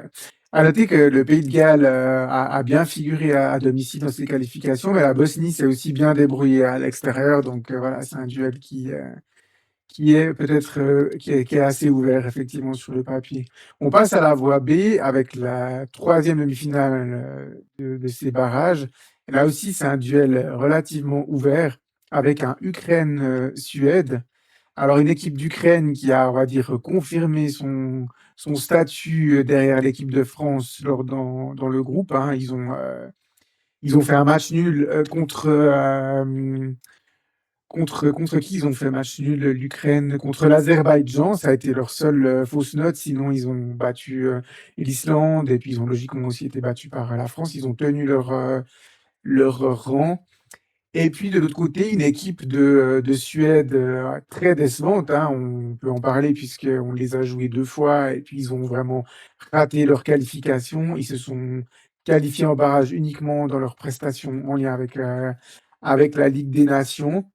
Duel très ouvert, on a envie de dire. La Suède, si ils élèvent leur niveau de jeu, ils ont ce qu'il faut pour passer, mais on pensait qu'ils allaient être notre plus sérieux adversaire dans la course à la qualification à cette Coupe du Monde, et au contraire, ils ont été le plus décevant de nos adversaires. Donc, j'ai envie de dire, c'est l'équipe de Suède qui va faire la pluie et le beau temps de ce barrage, messieurs. C'est mon avis à moi. Ouais, moi je pense que le fait que justement ils aient la possibilité de jouer ce barrage avec la phase de qualification absolument honteuse qu'ils ont réalisée, parce que moi c'est quand même une des nations en Europe qui Ouais. aujourd'hui a des joueurs que beaucoup de clubs voudraient avoir, hein. Ah, C'est ils ont c'est ouais. Une c'est attaque à c'est quoi? pas 300 millions d'euros quasi. Ouais, exactement. Alors, il y Ouais. en a un qui, justement, a pris le chemin de Liverpool cet été, et pour le plus grand plaisir d'un collègue et d'un confrère qui est supporter de Liverpool, il a pas forcément répondu aux attentes, mais ça reste un très bon attaquant à mon sens. Et puis, c'est une équipe qui sur un barrage comme ça peut se réveiller, hein, au final. Moi, c'est un peu, malheureusement, la limite que je pose à cette Ligue des Nations, c'est que finalement, tu finis dans un top 4 ou dans un machin, tu peux faire 0 point dans ta phase de qualif, tu as de toute façon la garantie de jouer le barrage. C'est bien pour les toutes petites nations qui ne se sont jamais qualifiées pour ces compètes. On pense au Kosovo qui avait pu disputer un barrage pour l'Euro avec Bernard Charland à sa tête. Pour ça, c'est génial, mais je trouve que ça trouve ses limites dans ce cas-là. Maintenant, la Suède, justement, est super dangereuse pour moi du fait qu'elle a ce bonus et qu'elle a ce joker à jouer. Ouais. Ah, on parle de Isaac, hein, il sera blessé hein, pour cette confrontation. Je crois qu'il sera de retour pour le quart de finale de la Ligue des Champions contre le PSG, mais il ne jouera pas. Il ne jouera pas ce match et le suivant si la Suède se qualifie. Voilà, l'équipe d'Ukraine, je l'ai dit avant, ils ont joué crânement leur chance. Il va dire que c'était attendu de leur part qu'ils terminent à la deuxième place de ce groupe. Ils l'ont fait. À voir ce que ça va donner, Varam, pour eux. Ouais, bah ça va être intéressant parce que l'Ukraine, ils ont une génération qui est assez. On n'en parle pas beaucoup, mais ils ont des joueurs hyper intéressants. Il y a notamment le numéro 10 qui joue à Benfica, Soudakov, qui est un super joueur. Un très très beau joueur. Donc ouais, ils ont une belle génération. Et puis bah, la Suède, c'est vrai que sur le papier, ça a de la gueule. Ils ont des noms hyper intéressants et pas que les deux devant, Gyökeres et puis Isaac. Ils ont aussi derrière, ils ont Ien qui joue à l'Atalanta. Ils ont aussi un joueur qui est pas très connu, mais qui est un joueur assez solide, Starfelt, qui joue au Celta Vigo. Enfin voilà, ils ont deux, trois noms assez bons. Maintenant, peut-être que la Suède, pour les avoir vus jouer une ou deux fois, peut-être qu'ils ont pas mal de profils un peu similaires et que peut-être individuellement, il manque, on va dire, certains profils qui amènent de la complémentarité. Parce que Gyökeres et puis Isaac, il les fait jouer ensemble, mais j'ai l'impression que c'est des joueurs qui se marchent un peu sur les pieds. C'est plutôt deux neufs qui jouent ensemble. Et là, il faudrait peut-être un neuf et demi qui puisse dézoner, alors que là, c'est plutôt deux joueurs qui joue un peu la profondeur et le pivot. Voilà, donc ça va être ouvert. Maintenant, je me demande si l'Ukraine n'a pas une équipe un peu plus harmonieuse justement et plus complémentaire. Et puis, je me dis aussi que peut-être pour l'Ukraine, vu que l'Ukraine vit des heures difficiles, des fois d'avoir un grand événement, ça peut te permettre de te transcender. Et puis, je me demande pas si du fait du contexte en Ukraine et puis peut-être une complémentarité. Je trouve que les Ukrainiens sont un peu plus complémentaires sur le papier. C'est pour ça que je dirais que je mettrais une petite pièce sur l'Ukraine. À noter que l'avantage du terrain n'en est pas un pour l'Ukraine, hein, puisque ce match se disputera à Valence, en Espagne. Donc Comme voilà, c'est ils auront juste l'avantage de porter leur maillot de domicile. c'est ça. Voilà. Deuxième duel de cette voie B, un petit Pologne-Albanie. Alors moi, personnellement, cette opposition J'aime bien. Je trouve que ça va donner vraiment un match ouvert. Alors, d'un côté, la Pologne qui s'appuie quand même sur des individualités et puis, voilà, son expérience aussi, hein. Ils ont quand même fait beaucoup des dernières grosses compétitions. Mais l'Albanie, quand ils arrivent à ce stade de la compétition, les barrages ou quand ils sont en phase finale, ils sont jamais ridicules. Et puis, je dis ce sont parce qu'il y a aussi leurs voisins dont on parlera dans la voie C, mais c'est des nations qui montent avec beaucoup de joueurs, avec des profils techniques très intéressants, voilà, ouais, des beaux caresseurs de ballon, comme on dirait. Et puis, une opposition plus ouverte que ce qu'il y paraît, messieurs. Pologne-Albanie. Ouais, ouais, bah c'est pour le coup là, ben, il y a la Pologne, c'est un petit peu cette sélection qui, à un moment donné, a eu quand même de quoi faire, un peu plus qu'à certaines autres générations, qui à un moment donné a eu certainement la génération la plus talentueuse depuis l'époque de Boniek, et puis qui en a, je trouve, finalement assez peu tiré de cette période-là et de cette équipe-là, parce qu'il y avait quand même pas mal de joueurs, notamment qui évoluaient en Bundesliga. Voilà, c'est ça aussi, c'est extrêmement équilibré parce que la Pologne peut être un poil devant, mais l'Albanie, on parlait des pays balkaniques avant, c'est le genre d'équipe qui, avec justement cette volonté de souvent aller vers l'avant, de jouer au ballon, sur un match de barrage, c'est des qualités de cœur qui peuvent faire la différence. Oui, effectivement. Et puis, donc, on l'a pas dit avant, hein, mais le vainqueur de Pays de Galles, Bosnie-Herzégovine, recevra le vainqueur de Italie-Irlande du Nord. Et là, on a le vainqueur de Ukraine-Suède recevra le vainqueur de Pologne-Albanie pour ce duel. Petit pronostic, Barham, pour Pologne-Albanie. Ouais. Ça va être un match ouvert parce que d'un côté, on a la Pologne qui, après une génération quand même assez dorée, donc la génération des Lewandowski, Zielinski, de Milik, Szczesny et compagnie. Ils ont eu un petit creux, mais là, ils ont pas mal de jeunes joueurs qui montent. Là, il y a notamment un attaquant de Porto dont le nom m'échappe, il a un nom assez compliqué. Qui a débarqué au mercato d'hiver et il est en train de tout exploser. C'est Pietrowski ou je sais plus quoi. Il y a deux trois petits joueurs comme ça qui commencent à émerger. Et puis bah, l'Albanie, bah, c'est une nation qui commence à devenir hyper intéressante avec toujours le vieux briscard devant Vedat Murici, qui est un très mauvais souvenir pour les supporters de la Lazio, mais c'est une légende d'à Majorque puisqu'il empile les buts. Donc ouais, ça va être assez ouvert, ça va être assez intéressant. Euh, Peut-être, je mettrais peut-être une petite pièce sur la jeunesse montante polonaise, mais Très bien, ça va être serré. très bien. La voici avec la cinquième de finale. Peut-être le match euh, qui va sentir le plus la poudre avec un petit Turquie-Roumanie avec voilà. On le sait, hein, deux copes qui sont très chauds des deux côtés, hein, turc et roumain. Et puis comme le match aura lieu en Turquie, il y a le petit bonus supplémentaire pour ce match. Là aussi, ouais, même si peut-être la Turquie est légèrement favorite avec cette fois le gros avantage de jouer à domicile, mais voilà, de bons joueurs, de bonnes individualités aussi, mais la Roumanie ne partira pas battue d'avance, monsieur. Non, puis la Turquie, bon, moi, c'est ce que j'ai pu remarquer, notamment avec les clubs turcs. Alors, on est bien d'accord que il y a plus autant de joueurs internationaux turcs qu'il a pu y avoir à l'époque dans certains barrages Turquie-Suisse il y a une vingtaine d'années. Mais c'est un peu au niveau des clubs turcs, ce que j'ai pu remarquer, c'est que oui, ils bénéficient d'une ambiance incroyablement chaude en leur faveur. Maintenant, ce sont quand même des équipes qui sont assez fantasques et imprévisibles. Donc il peut y avoir parce que normalement une ambiance comme ça transcenderait n'importe quel joueur qui l'a pour lui et c'est pas forcément une règle absolue du côté des Turcs. Donc moi, je me dis que les Roumains qui ont fait une, bonne phase de qualification pour l'Euro la dernière fois, puisqu'ils étaient dans le groupe des Suisses, ils ont terminé premiers. Ça reste une nation qui est totalement capable de profiter d'un jour sans de la Turquie sur un match de barrage et ça ne m'étonnerait même pas.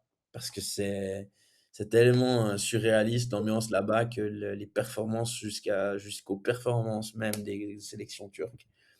Et que de ce point de vue-là, je ne serais absolument pas étonné de voir les Roumains passer cette demi-finale. Ouais, Bahram?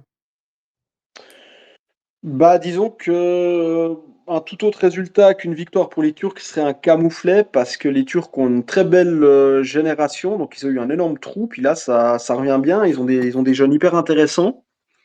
Donc voilà, donc en plus, comme l'a bien dit Matteo, et puis ben, on le sait, hein, aller jouer là-bas, c'est l'enfer, hein, vous jouez dans des conditions qui sont assez dantesques.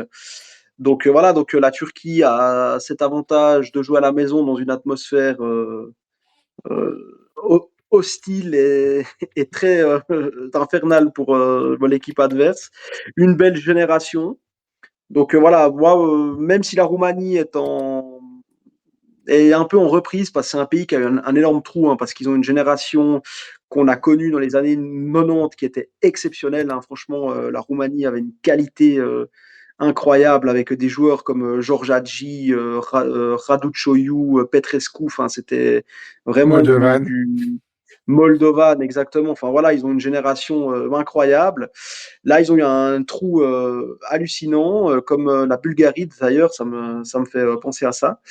Et puis là, bah, ils remontent un petit peu la pente, mais je pense quand même que pour la Turquie, il y a vraiment la place. C'est le facteur de jouer à la maison, c'est vraiment un énorme avantage. Et puis, ben, je pense qu'il y a une grosse attente aussi en Turquie parce que ils ont une très belle génération avec les Arda Güler, avec Yildiz. Enfin voilà, ils ont, je pense, du beau monde et ils seront attendus au tournant.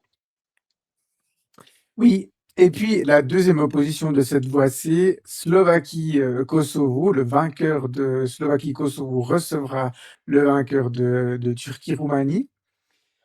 Ben, on vous avoue, messieurs, on n'a pas beaucoup vu évoluer la Slovaquie, mais le Kosovo, mis à part le premier match où ils se sont fait éclater chez nous 4-0, derrière, 3 victoires, 2 nuls, une seule défaite finalement dans ces qualifications. Ils ont été en position de se qualifier jusqu'au dernier match, même s'ils devaient le gagner, genre, je crois 5 ou 6-0 contre la Suisse. Mais vu les qualifications étonnantes, enfin très fortes qu'a fait la Suisse, d'avoir le Kosovo contact, c'est aussi signe que eux, ils ont fait des belles qualifs. Une équipe qui n'arrête pas de monter. Et puis, voilà, ils ont gagné du coup en Suède. Donc, si vous êtes capable de gagner en Suède, vous êtes tout à fait capable d'aller gagner en Slovaquie, messieurs. Oui, non, mais cette équipe du Kosovo, finalement, c'est une nation jeune hein, dans le football européen et mondial.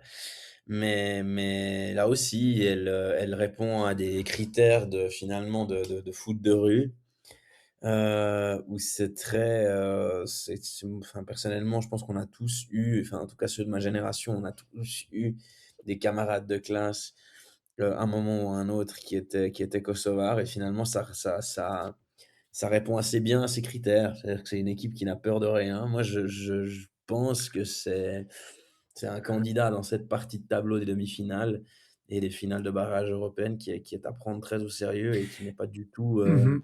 à mettre comme victime expiatoire pour même la qualification finale. Moi, je serais pas. Je disais que les Turcs, je serais pas étonné si s'il y avait un camouflet, même si Varane l'a justement qualifié de camouflet pour le côté imprévisible.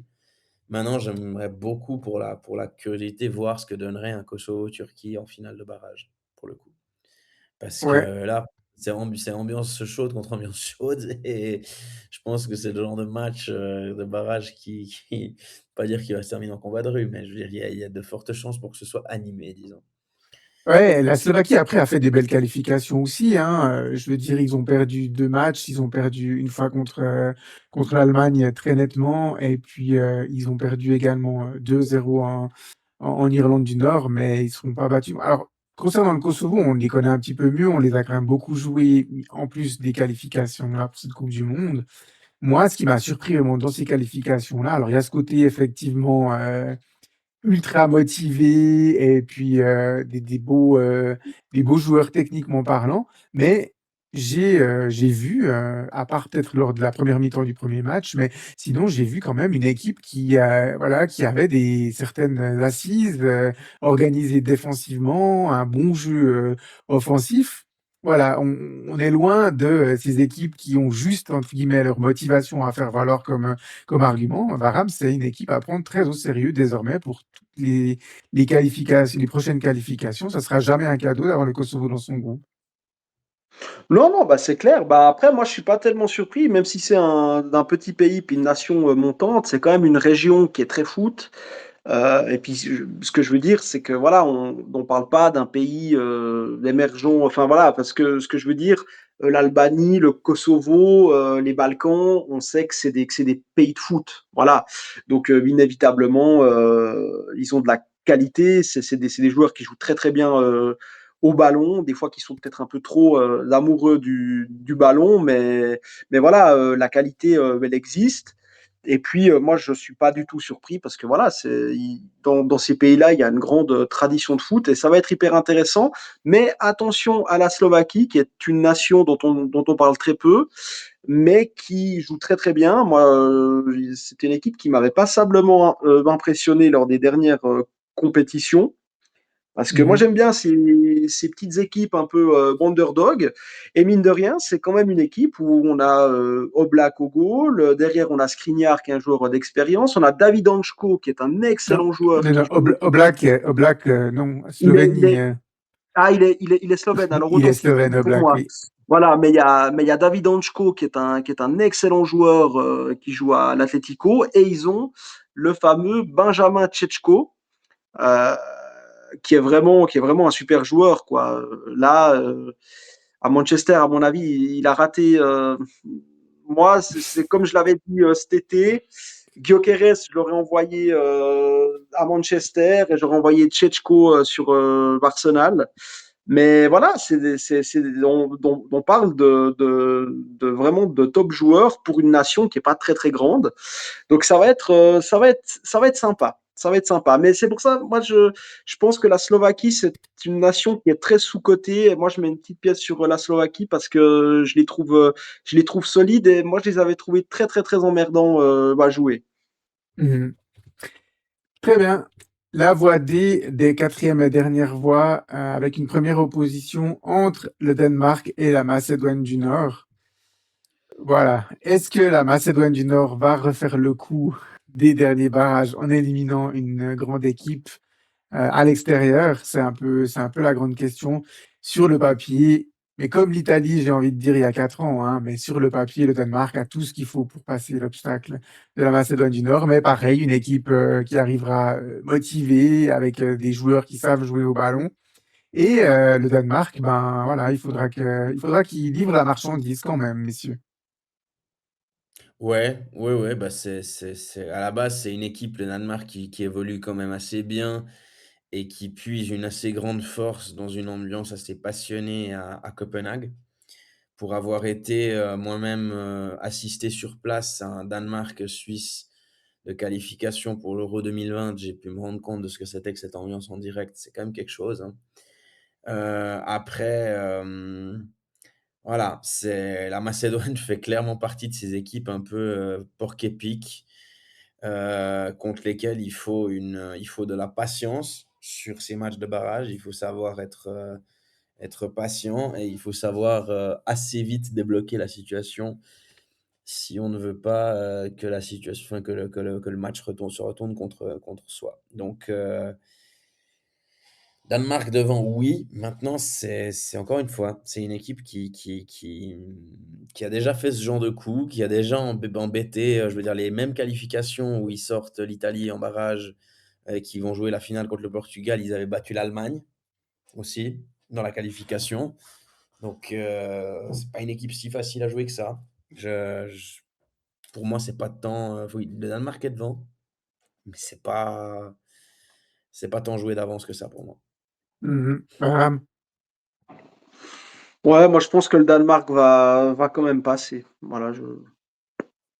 Mais après, voilà, il peut se passer plein de choses, mais je pense que le Danemark devrait quand même passer. Ouais, faudrait confirmer sur le terrain, mais je pense qu'ils ont quand même ce qu'il faut aussi. En plus, avec l'avantage, c'est jamais facile d'aller jouer à Copenhague. Donc, ouais, voilà, il faudrait vraiment gros coup du sort, un gros miracle pour que la Macédoine du Nord passe. Mais voilà, un match de foot, ben, il faut le jouer, hein, de toute façon. Et puis, la dernière opposition de ces barrages, elle opposera. Ben là, je me réjouis aussi, c'est une belle opposition de style entre la République tchèque et la République d'Irlande. Les deux équipes d'Irlande se sont qualifiées pour les barrages. Là aussi, on aurait tendance à donner un avantage à la République tchèque, qui est quand même habituée des bons tournois, même si eux aussi, ils ont connu leur génération dorée plutôt il y a une vingtaine d'années, mais quand même, voilà, un petit avantage. Mais la République d'Irlande n'est pas là par hasard et ils partiront pas battus d'avance. J'ai envie de dire, les deux équipes d'Irlande, elles vont un peu faire le même match. Elles vont faire le dos rond, elles vont surtout bien défendre et puis elles vont jouer à fond les balles arrêtées et les contre-attaques.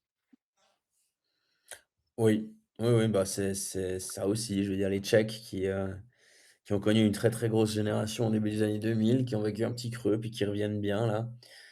Et puis l'Irlande, on est dans ce qui se fait de plus britannique. Ça va être assez, comme tu dis, une opposition de style assez intéressante.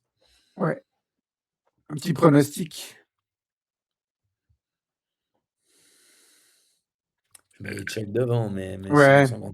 les deux équipes de cette voie D qui jouent à domicile leur match, leur demi-finale ont quand même un petit avantage sur leur adversaire. C'est un peu plus net que dans certaines oppositions, mais pareil, Varane, ce match, il faudra le jouer pour les Tchèques.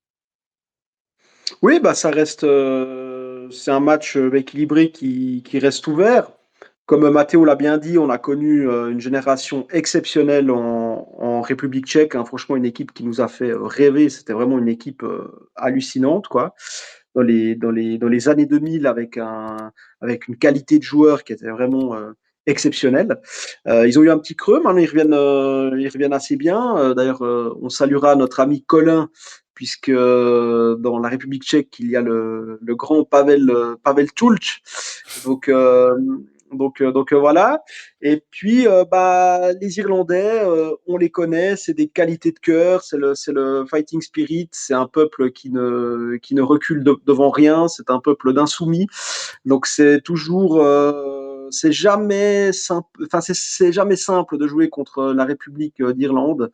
C'est compliqué. Donc voilà. Donc d'un côté on aura peut-être un foot un peu plus technique, et puis de l'autre, ben, peut-être un peu plus le cœur, un peu plus les tripes. Donc ouais, ça va être intéressant, mais je pense que la République tchèque, du fait qu'il joue à la maison, aura quand même un petit avantage. Oui, et puis un fun fact pour cette opposition, la République tchèque, si elle se qualifie, jouera ses deux matchs à Prague, mais pas dans le même stade, puisqu'elle a choisi le stade du Slavia Prague pour jouer la demi-finale, et en cas de qualification, ils joueront leur match dans le stade du Sparta Prague.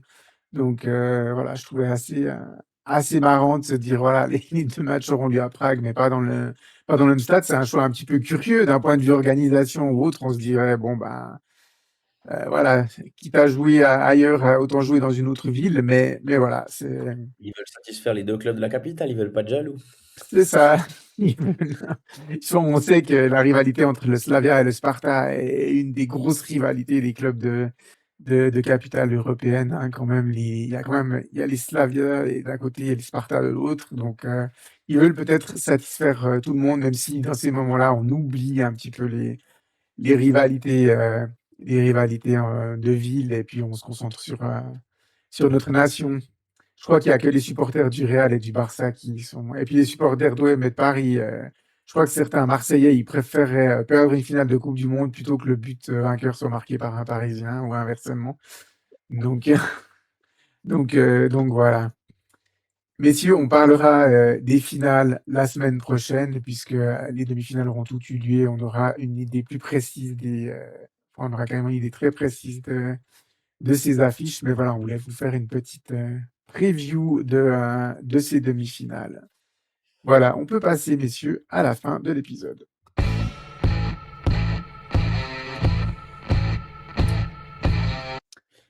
Pas grand-chose à vous dire, si ce n'est les remerciements habituels pour votre soutien et puis votre écoute. Peut-être, on l'a dit, hein, la semaine prochaine, pas de match de Xamax à débriefer. Donc, on parlera aussi de ces finales des barrages intercontinentaux et européens. Mais on est quand même un podcast lié à Xamax, donc on parlera de Xamax, mais on ne sait pas encore de quoi. On va y réfléchir durant la semaine. Donc, si vous avez des idées, chers auditeurs, n'hésitez pas à nous écrire sur les réseaux d'une petite rubrique sympathique que vous aimeriez qu'on vous traite. Alors voilà, on va y réfléchir aussi de notre côté, pas de panique, on vous proposera quand même quelque chose d'autre en lien avec Xamax la semaine prochaine. Voilà, chers collègues, merci à vous pour cet épisode. Bon début de semaine à vous et puis à la semaine prochaine. Bye bye. Bye Bye bye. bye.